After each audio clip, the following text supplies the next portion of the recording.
Shkarkimi nga detyra ish kryepolicit Ilir Proda, duke se ka hapur rrugë procesit për zgjedhjen e kreut të ri të policisë, një garë e cila këtë herë duket më reale se gjithë proceset e tjera të zhvilluara më parë, ku emri fitues gjithnjë përflitej në tavolinë dhe po ai zgjidhej, teksa tashmë ky proces duket se nuk po e garanton tipikisht një emër në tavolinë. Por kush janë garuesit këtë herë?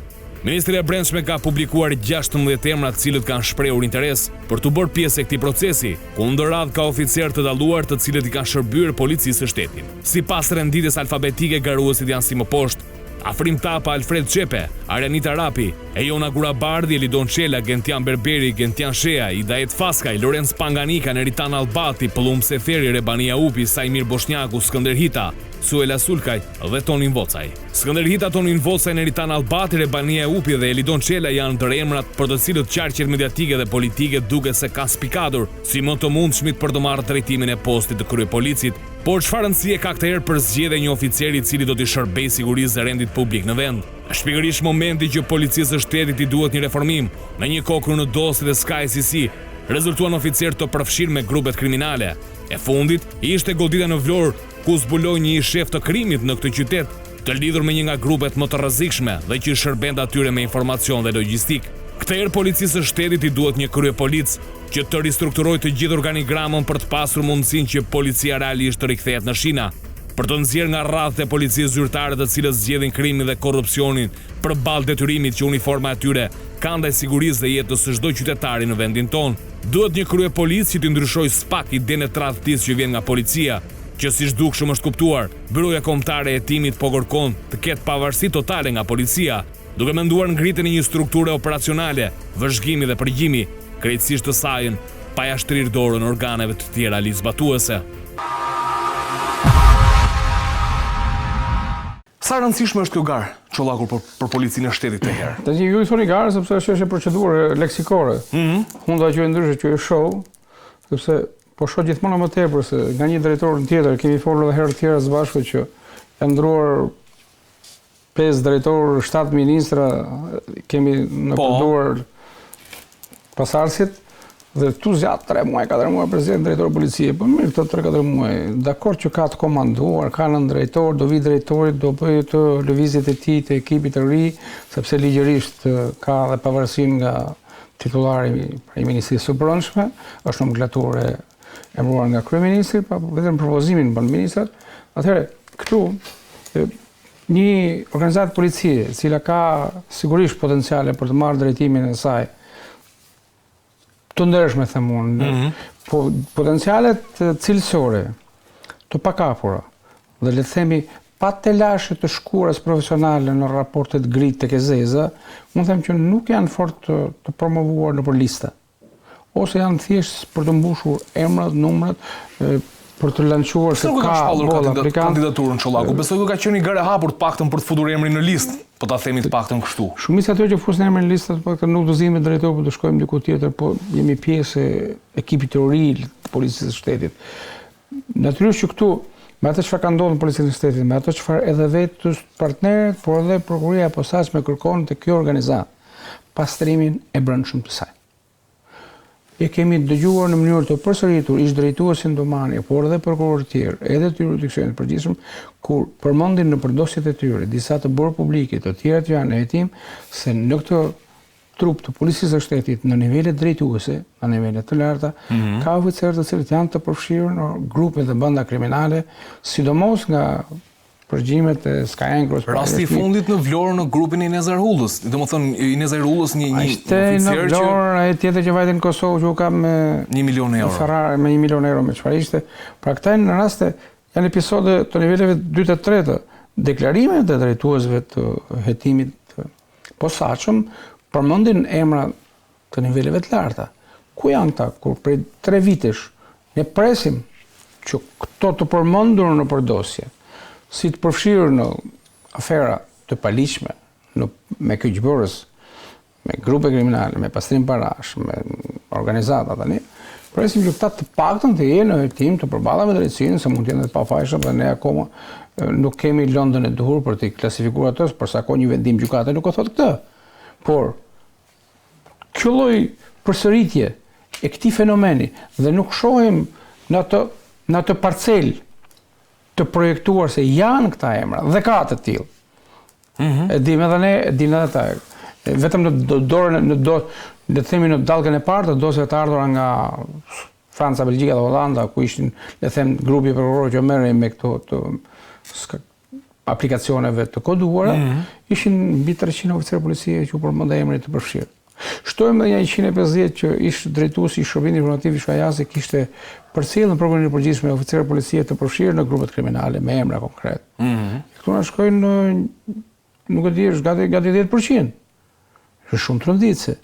Dhe duke marrë në konsiderat numrat e atyre që janë hetuar, larguar, përjashtuar, pa u futur tek hapësira e reklamave ku balla Taulan deshi të bënte këtë plotësimin e formularëve nëse i kanë qenë janë përdorues të aplikacioneve të koduara, ishte pra një teatr i përkohshëm ai, ku vetëm një individ nga 10-11.000 plotësoi dhe ai më duket kishte harruar ta filmoj. Ndaj kishte harruar ta filmoste në fund, më duket. Po kishte plotësuar gabim se kishte thënë një aplikacion që ishte për këto hapësinore. Po, hapësinore, çështje emotive, erotike mbase diçka të kësaj natyre. Tashmë kur vim këtu, ore kriteret janë të qarta dhe unë nuk kemi surprizuar tashmë se kur shoh që në Itali, në Gjermani, në vendet e perëndimit një drejtues i këtyre strukturave të policisë së shtetit, vjen një drejtues policie nga Italia, nga Gjermania dhe ka takuar aty është një që ka ardhur në këto vite ka takuar 10 drejtues policisë shqiptare. Duket sikur të jenë në supermarkete. Sepse kjo karrierë, pse nuk rrin dot aty çka ata që nuk e mbajnë. Sepse edhe pushteti, edhe politika tashmë në 10 vjeçarin e fundit grupet kriminale. Ata kanë pasur akses në rritje në policinë e shtetit, edhe në emrime brenda kësaj strukture, në emrime në postet të larta, dhe tashmë ata këtë pushtet e bashkëndajnë dhe unë shoh gjithmonë më shumë që ministri i brendshëm, cili do qoftë ai dhe kryeministri e kanë të vështirë, pothuajse të pamundur të vendosin ata se kush do të jetë drejtuesi. Thjesht do lexojnë edhe grupet e interesit, pavarësisht se janë të jashtëligjshme, se cili prej tyre merr vota më tepër nga tavolina e bordit të skeqjes. Okej, faleminderit Çollaku, do rikthehem sërish për bërë dhe një pyetje për këtë çështje. Karanja, si e keni parë këtë garë, si e konsideroni cilësinë e garuesve dhe rëndësinë për të pasur një drejtor të përgjithshëm? E parë largimi i drejtorit policisë aktualit, që është pa mbaruar mandati, kjo sjell një paqëndrueshmëri në policinë e shtetit. Gjatë gjithë kësaj periudhe, ligji ka 5 vjet. Edhe me të drejtë emërimi, po, 5 vjet të tjera. Mund zgjedhet një tjetër. Pra mbarimi i mandatit para këtij afati, unë shikoj një paqëndrueshmëri në policinë e shtetit. E dytë, edhe tek për sa i përket karrierës. Personi thot në CV-n e vet do thot kam qenë 1.7 muaj, 1.7 vjet drejtor policie, kam qenë një vit, kam qenë 6 muaj. Pra dhe kandidatët e ri bëhen gati, thonë inshallah po kap vitin. Pra që fillon në start, thonë, domethënë nuk e mbarojnë askush garën. Aplikon me inshallah. Pra gjithçka që këtu nis me inshallah. Pra askush nuk e mbaron cirkuitin. Që janë si 5 vitet plota. Si te Formula 1 që mbaron gara, këtu s'mbarohet gara. Këtu që tu tregon një paqëndrueshmëri shumë të madhe. Burimi i kësaj paqëndrueshmërie ku është, Karanja? Burimi i paqëndrueshmërisë neve shohim nga viti 2016, se unë po e lidh me reformën drejtësi. Pse? Po. Sepse reforma në drejtësi lidhet me drejtësinë. Edhe të dhënat që foli pasiri, Dumani, që është drejtuesi që ka qenë drejtuesi i një institucion qendror, i akuzës që merr edhe me korrupsion, të shrit korrupsionin. Pra ne kemi një rritje galopante të korrupsionit mas vitit 2016. Cili është shkaku dhe cilit janë fenomene pse është rrit korrupsioni, këtu duhet të diskutohet. Kemi një rritje të numrit të punonjësve të policisë, të cilët kanë dalë më prapë, edhe s'ka ECC-ja, për shembull, bëhet fjalë por janë vepra penale të ndodhura në 2019. Në 2020, edhe Matrixi bëhet fjalë dhe pjesa më e madhe 2015-2021, mars 2021, kjo është fasha e... Po, kemi fashë që kemi një rritje të korrupsionit. Atëherë janë investuar para për të luftuar korrupsionin dhe korrupsioni është rritur. Çka tregon? Do thotë që është rritur dhe në polici. Është rritur në polici, flas për polici. Sistemi gjyqësor nuk mund të themi është korruptuar, por shkatruar. Sot s'ka më drejtësi. Domthonë nuk diskutohet më korrupsioni. Tu është më keq. Se nëse jep 2 lekë maro punë këtu s'maro as puna. Janë rritë çmimet. Rritet çmimesh po bëhet fjalë s'maro gjyqi këtu është shkatruar sistemi i drejtësisë. Mendoj që rritja e korrupsionit vjen nga që personat kanë menu e kapën dhe këta dhe duke lënë dhe gjurmë. Pra nuk e kanë ditë më të sepse duke menduar që janë tonë dhe Ben Amete. Kështu tha, duhet reforma në drejtësi, na duhet. Do të pyes dhe për atë sepse sot ka përfunduar hetimet SBAK. Edhe Beni këtë thoshte na duhet, edhe këta gjithë. Pra në kallëzimet e tij ndjes Karanja, që është thelbësore besoj në raport me gjërat e drejtësisë, që zëvendëskryeministri ka bërë denoncime, thotë ne dim se është bërë vettingu, ishim aty. Bëhim me mesazhe, këtë kaloje, këtë ngele, këtë kaloje, këtë ngele. Pra është një rrëfim vërtet në nivele të larta për treguar si është kontrolluar ky proces. Pak më vonë kur të flasim për incineratorë që të bëjmë dhe një shpjegim, ndoshta edhe kësaj reformës që kemi diskutuar do ta diskutojmë. Kjo deformë. Reforma lidhet me rritjen e korrupsionit. Kjo e njëjta gjë sepse nuk është se shpikëm, e njëjta gjë ka ndodhur edhe në Kroaci. U bër reforma atje, ndodhi. Pra ndodhen, u rrit korrupsionin në çdo sektor të administratës publike. Po përse nuk u lejua të bëhej ky eksperiment i Shqipërisë në Maqedoni dhe në Kosovë? Vetë Bashkimi Evropian ishte refuzues për ta eksperimentuar në këto 2 vende. Mos kemi pasur shumë korrupsion. Na përdorën si kavje. Eksperiment, absolutisht. Një eksperiment ose si poligon, po që shkon. E pa ndështimin në Shqipëri dhe nuk donin ta zgjerojnë. Domethënë e provon armën në poligon, punon, është e vajisur edhe na testojnë. Pra janë ato kulmi i durimit, kulmi i shikimit. Neve po na shohim deri sapo e kanë marrë kulmi i eksperimentimit. Edhe tash ndërkombëtarët, ore sa mund të jetojnë shqiptarët pa drejtësi fare. Domethënë si mund të reagojnë që shkojnë. E kemi provuar, edhe testojnë njerëz aty për shembull mbajnë një person sa bërtasin që sepse shpesh që u shkojnë nëpër gjykata, konstatojnë që ke njerëz që bërtasin dhe e kujt i bërtasin? I bërtasin një sekretare aty. Domethënë i bërtasin, ku është gjyqi? Pa është shkreta ska lidhje gjyqtari. Dhe këto po na testojnë. Ajo që kam dëgjuar unë Karanja është që edhe në polici është të kurrur numri i marrjes së kallëzimeve, sepse nuk ka gjykat që trajtojnë çështjet. Policia tek pastrimi parave. Kështu që dhe policia është në një lloj sikleti të vetën në këtë histori. Policia pra neve tham, gara është 5 vjet, ai thotë kap vitin. Pra çdo gjë këtu është e përkohshme. 3 muaj aplikime, 6 muaj punë. 3 muaj ja shikoj, u bë gjitha gare më. Komedi e zezke. U mblodhen gjithë ajo reklam, tu shku me kameramanët se çfarë po bëhet. Fund fare thash, shikoj, hap Crown në Kashar, ndërkohë që ishte nisë për Durrës apo. Në Kashar hapi Crown, drejtori i përgjithshëm. Faleminderit Karanja. Për çfarë ka nevojë sot policia e shtetit, për çfarë ka nevojë sot qytetari në raport me policinë e shtetit dhe a mundet një kryepolic ta riformatojë të gjithë të organizat dhe të rikthejë ndoshta dinjitetin që i ka munguar, ka ca kohë që i mungon. Policia e shtetit ka nevojë për një kryeministër tjetër. Ka nevojë për një vullnet tjetër politik, sepse e kemi theksuar dhe duhet mbajtur mend, duhet ta rikujtojmë, duhet t'ua themi shqiptarëve. Nëse një klasë politike që ka këto pushtet, cilat e qoftë ajo, pavarësisht e majt apo e djathtë, ka inkriminim brenda saj. Dhe drejtuesit e policisë janë promovime dhe emërime të tyre. Kjo ndodh dhe në prokurori dhe në gjyqësor me vettingun e bërë. Atëherë, ky sistem, një zinxhir së cilës është edhe policia e shtetit, nuk mund t'i kthehet kundër mirëbërësit. Pra, një politik me probleme të rënda penale dhe dosjesh korrupsioni dhe krimi, që prodhon një ekip drejtues të policisë së shtetit me duart e saj, pushtetin e saj, nuk shkon për të zgjedhur njerëz të pakapur, të ndershëm që në gjykimin dhe bindjen time ka me tepërinë organizatën e policisë, por shkon pikërisht tek ata që janë pjesë e donacioneve të grupeve të bandave të shumë qarqeve, që mos të besoj ai që mbrin në zyrën drejtorit të përgjithshëm të policisë se të nesëm të ndëshkoj secilin prej anëtarëve të bandave. Ai do punoj me grafik. Do shkojnë në Durrës, do nxjerrin ata kap filane në Shkodër, në Fierë, në Vlorë, në Dibër, kudo.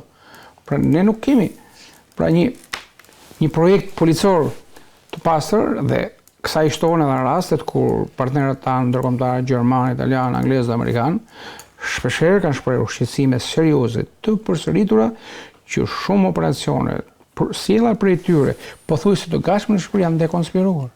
Cila është përqindja e ekzekutimeve të vendimeve të arrestit të strukturës posaçme? Shumë pak është ajo, është më rëndësishme shumë pak. Dhe kjo ka sjellë le të themi strukturën e posaçme, që dhe zoti Bravo ka lajmëruar publikisht, që operacionet e fundit i bën me byron kombëtare të hetimit, pra ta tkuar, ta rrethoj. Dhe ky nuk është një lajm i mirë as për drejtsinë, as për policinë, dhe as për PKH-n.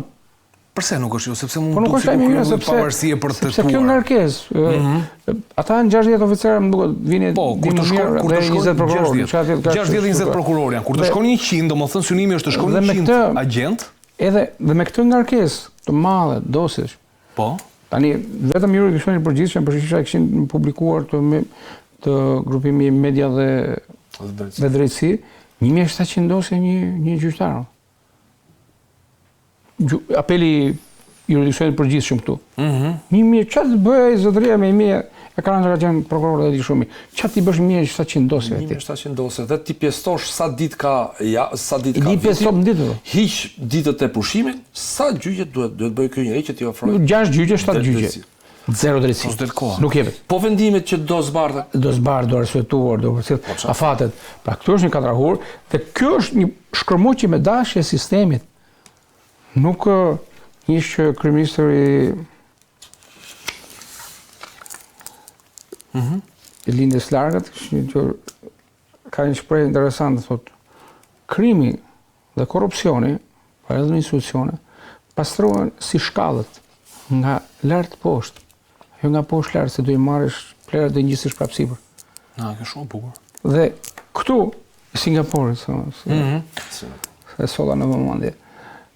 Dhe këtu ne shohim që nëse ti vë një drejtor të inkriminuar, i dim me emër, çfarë ti kërkosh llogari varësit?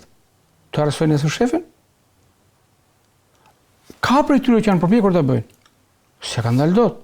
Dhe nëse çatin e ke duke të rrjedhur në çdo cep të saj, çadrat që blen të tregu çam nuk e mbulojnë, nuk e mbajnë ujin.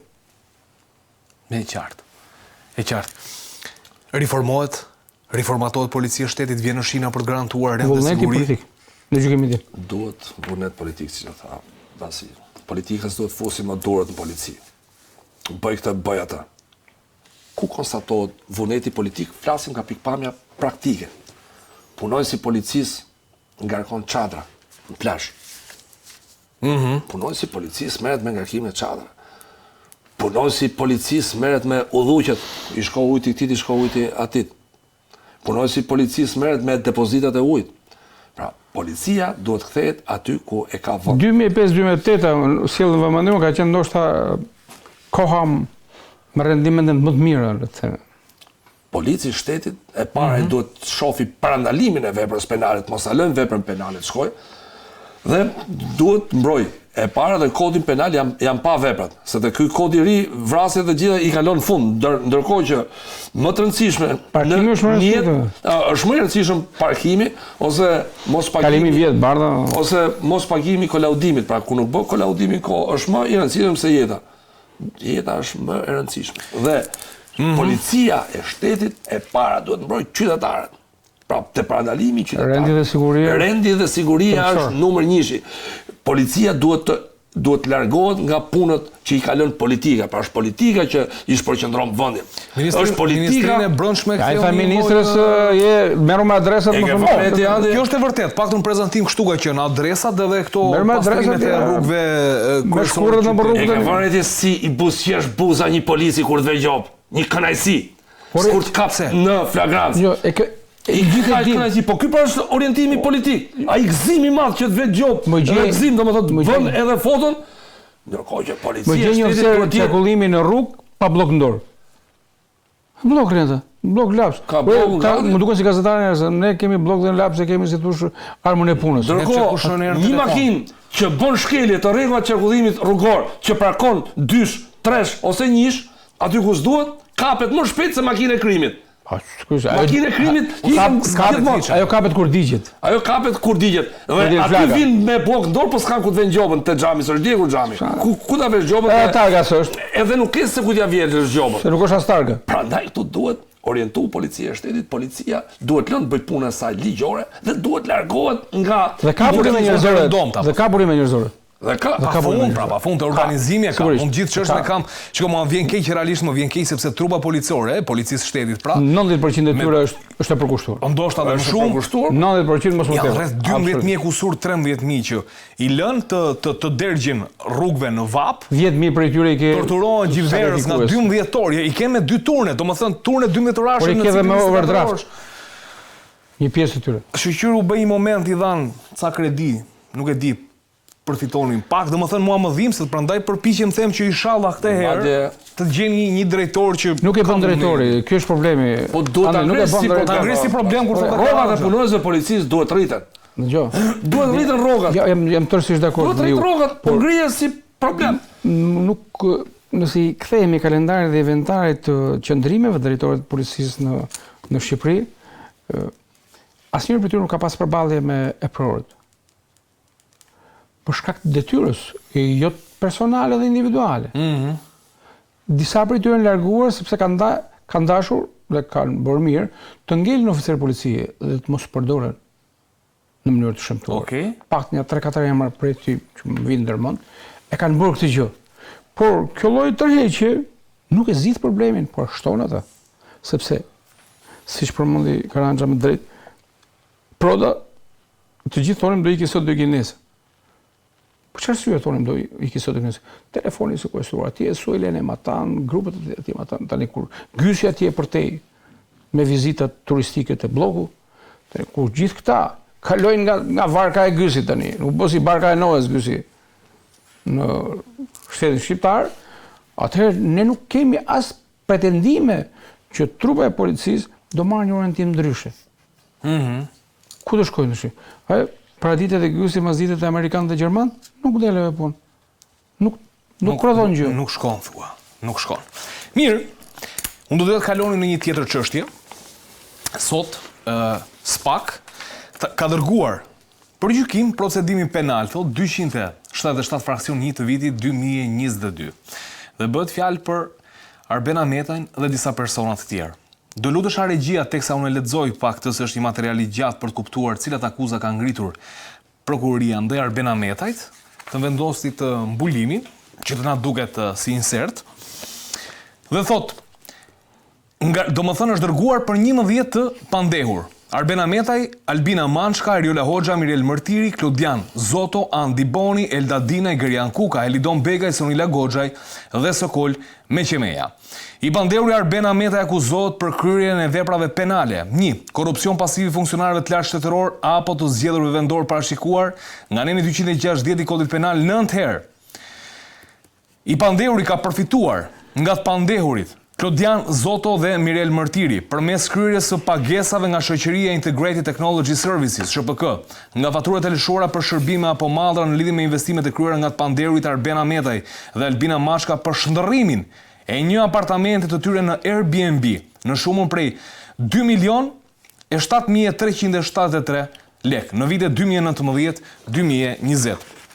Ka përfituar nga të pandehurit Klodian Zoto dhe Mirel Mërtiri përmes të pandehurve Andi Boni dhe Lidon Begaj shumën prej 170.480 euro nëpërmjet realizimit të një shitjeje fiktive.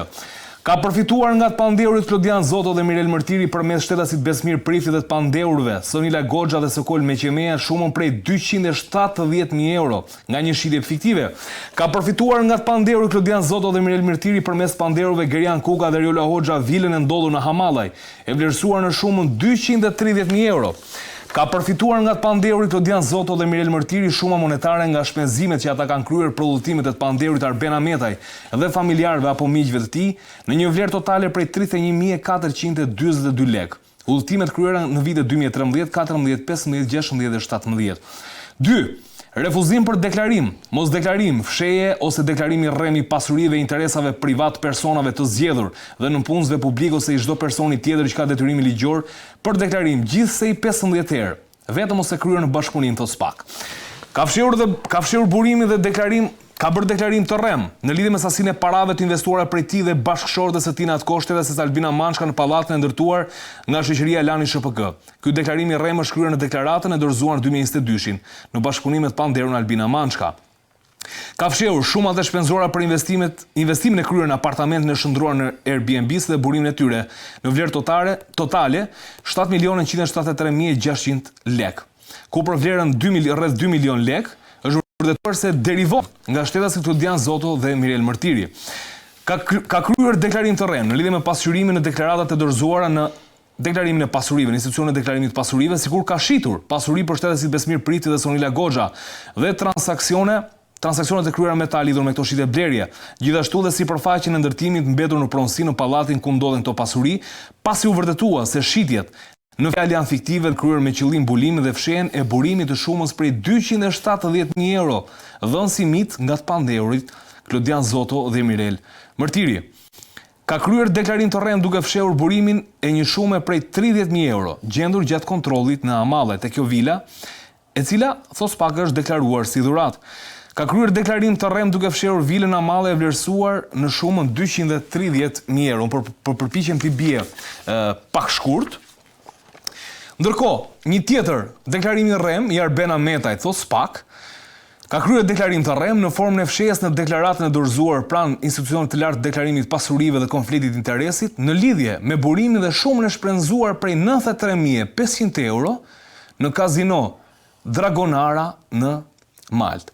Akuzohet dhe për pastrim të produkteve të veprës penale për shumë e përfituar në 170.000 euro, 270.000 euro e të tjera me radhë. Shumë akuza të ngritura në vlera të larta, por dhe në vlera të cilat shkojnë në 300.000 lek të vjetra.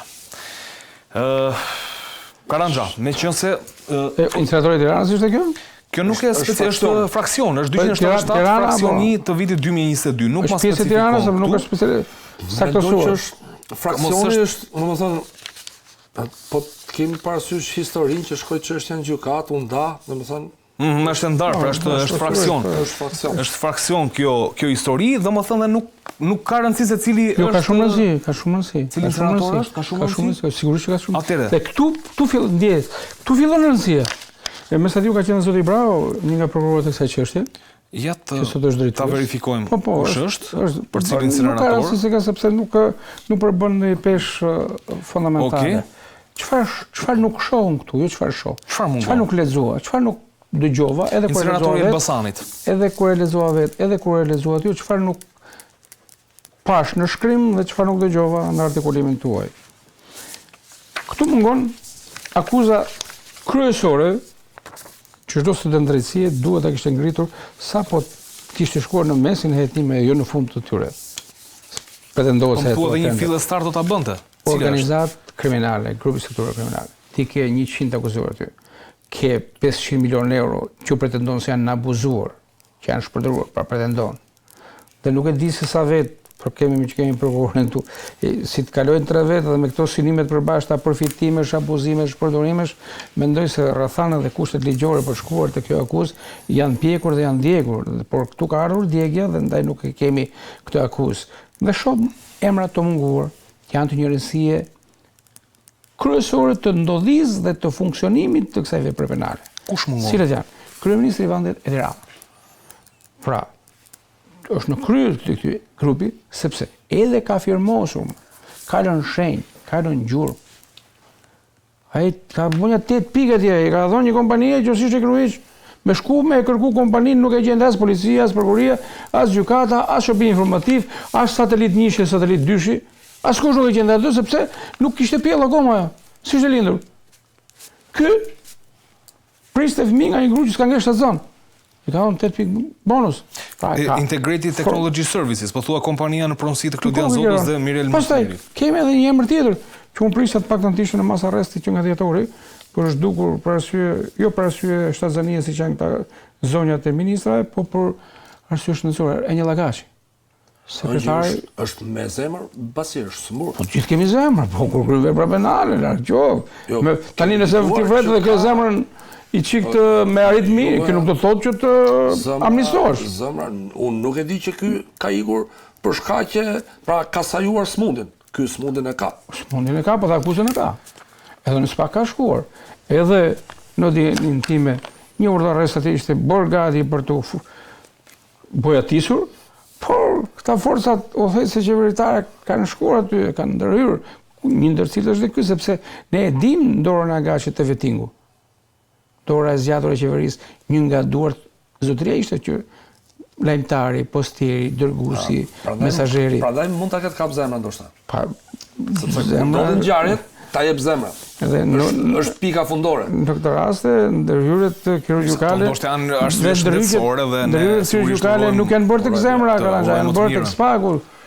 Pra këto emra duhet të ishin aty, se janë thirruar ta për dyshuar. Ndoshta prokuroria do na japë përgjigje të mëvonshme duke theksuar se është lënë në një episod tjetër.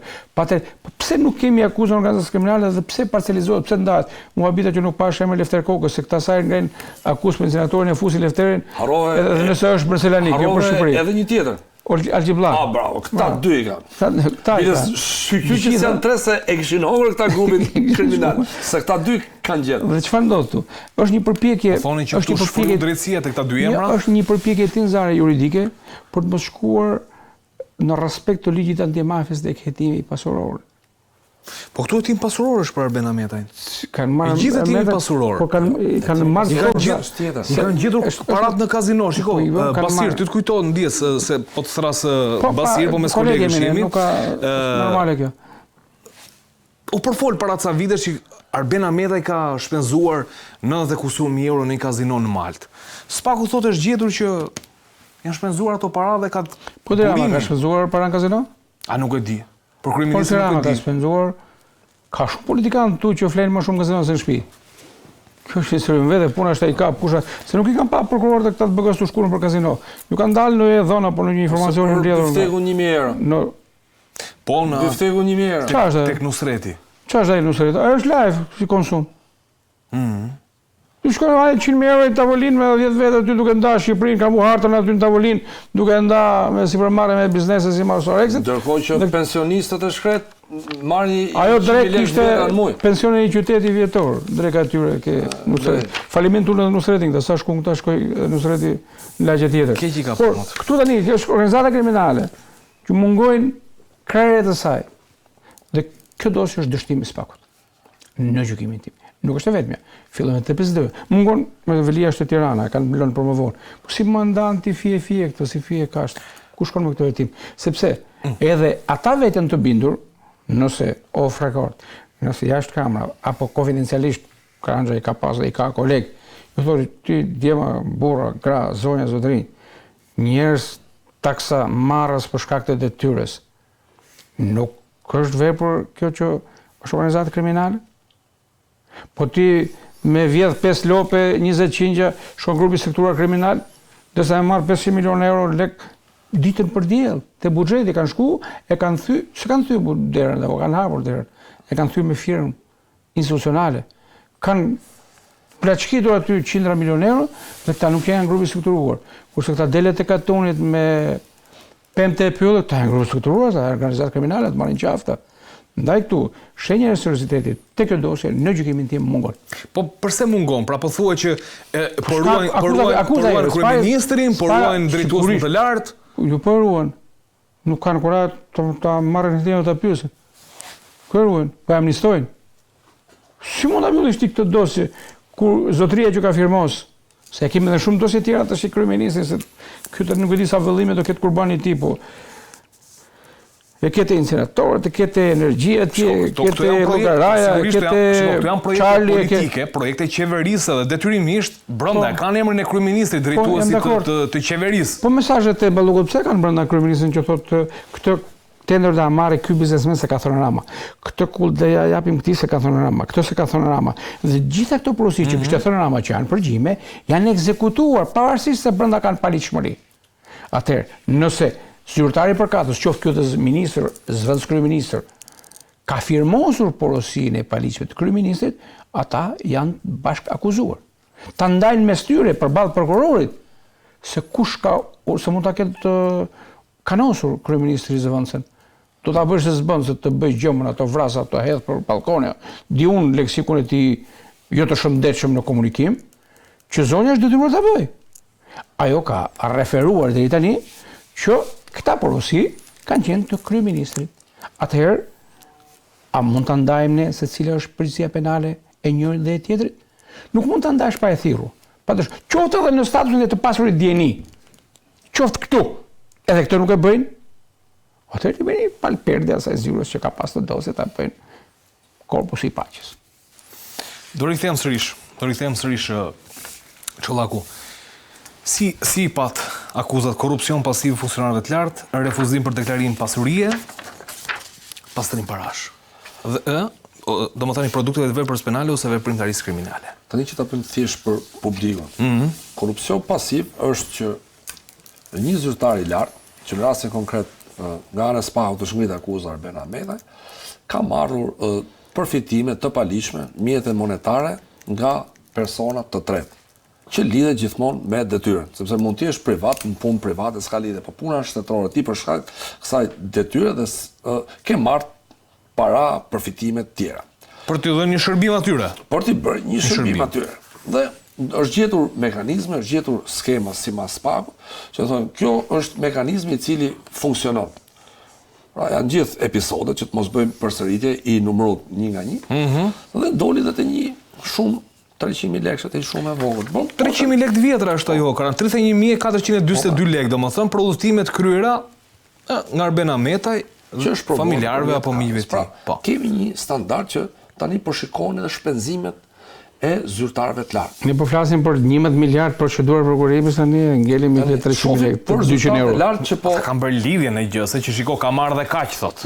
Ka marrë edhe këtë. Pra është dokumentuar kazinoja, është dokumentuar tani duhet parë dhe akuzat në raport me ngjarjet e tjera, sepse gjithmonë pretendimet janë që kjo bën fjalë vetëm për prona, për gjëra të vogla në thojza, sepse bëhet fjalë për incineratorin, që është një çështje e madhe.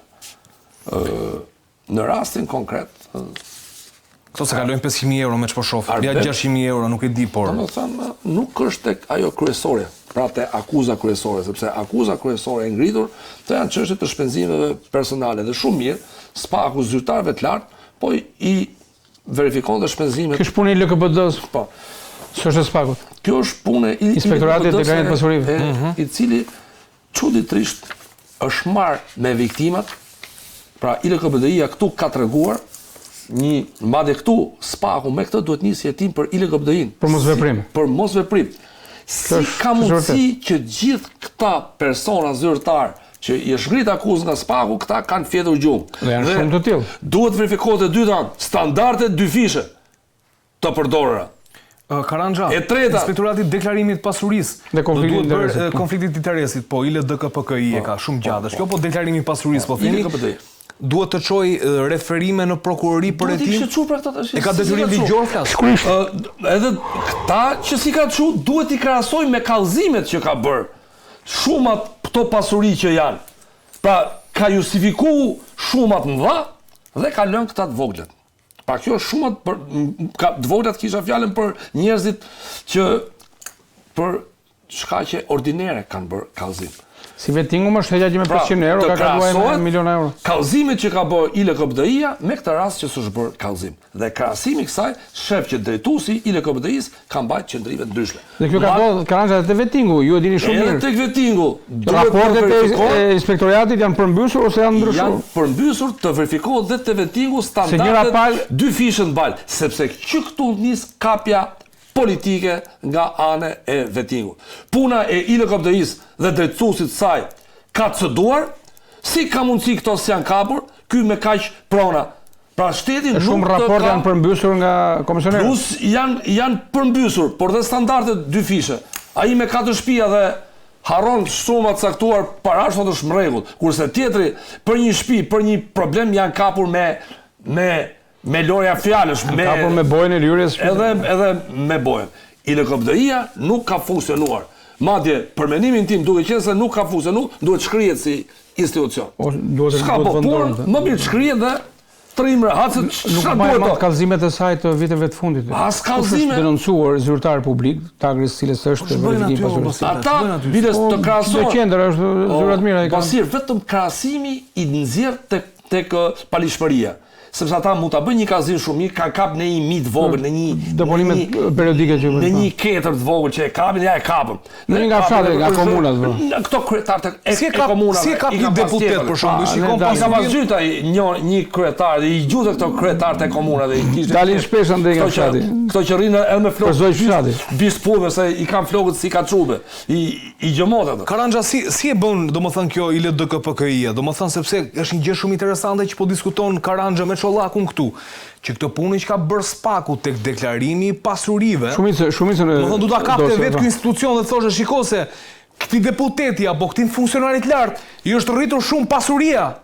Domethënë ka një gjë që nuk shkon aty si rriti Jo pasurinë. vetëm aq, por dhe drejtoria e prandarimit të pasurisë të parave në Ministrinë të Financave. Se janë me Se veprime kur e 10.000 dollar apo 10 milion lek, bie zili aty kanë kaluar shumë fishe të kësaj shifre dhe zilën e sikush e fik aty.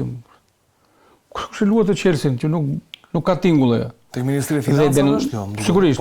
Dhe denoncimet e këtij institucioni për të spaku janë errësirë. Nuk punojnë Nuk punojnë ata. Po punojnë. Dhe kanë një super infrastrukturë, domethënë aksesin që kanë ata. Pyetja është për punojnë, sa ata punojnë gjithë ditën.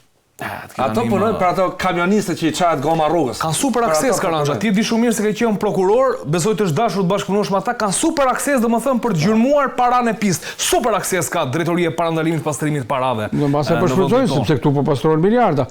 Sa kallëzime ka bërë nga ato miliarda euro të pastruar në Shqipëri ky inspektorat? Kjo drejtori. Në raportimet e prokurorëve, qoftë zoti Çela, qoftë zoti Domani më herët apo Kraja dhe Brahot që do vi.